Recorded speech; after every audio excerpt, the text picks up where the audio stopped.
বর্তমানে ধর্ষণ ভাইরাস নামে একটি ভাইরাস সমাজে ব্যাপকভাবে প্রভাব ফেলেছে, যার অস্তিত্ব কোনো অণুবীক্ষণ যন্ত্র দিয়ে দেখা যায় না।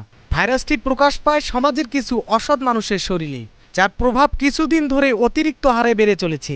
হ্যাঁ, আমরা বলছি বেশ কয়েকদিন ধরে বহুল আলোচিত শিশু ধর্ষণের বিষয়টি নিয়ে। গত কয়েক মাস ধরে বাংলাদেশে এত পরিমাণ ধর্ষণ হয়েছে যে সমগ্র বাঙালি জাতিকে নাড়িয়ে দিয়েছে। হঠাৎ করে কেনই বা বেড়েছে এত ধর্ষণ? কেনই বা এটি প্রশাসন দ্বারা নিয়ন্ত্রণ করা যাচ্ছে না?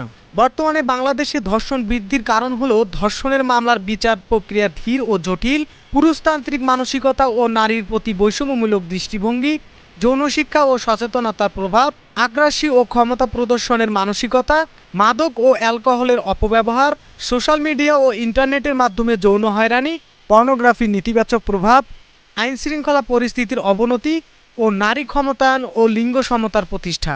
তবে বর্তমানে ব্যাপক হারে শিশু ধর্ষণ বৃদ্ধি পেয়েছে। চলতি বছরের প্রথম 2 মাসে ধর্ষণের শিকার হয়েছে 96 জন, যার মধ্যে 44 জন শিশু রয়েছে।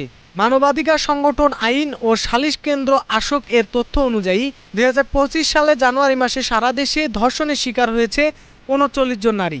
এদের মধ্যে ধর্ষণের ঘটনা ঘটেছে 21টি এবং দলবদ্ধ ধর্ষণের শিকার হয়েছে 18 জন।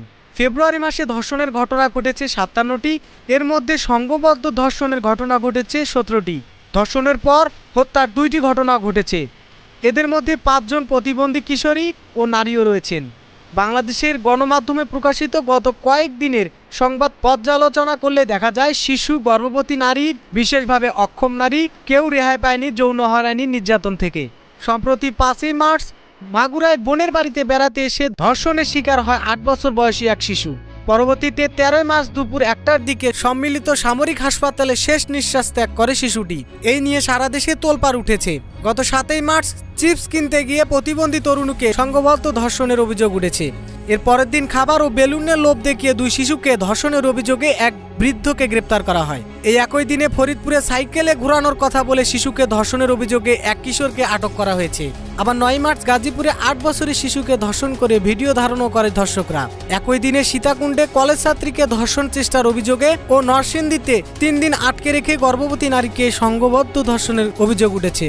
এছাড়া অনেক ধর্ষণের ঘটনা প্রকাশ্যে আসেনি। এত কিছুর পরে কোনোভাবেই ঠেকানো যাচ্ছে না এই শিশু ধর্ষণের ঘটনা।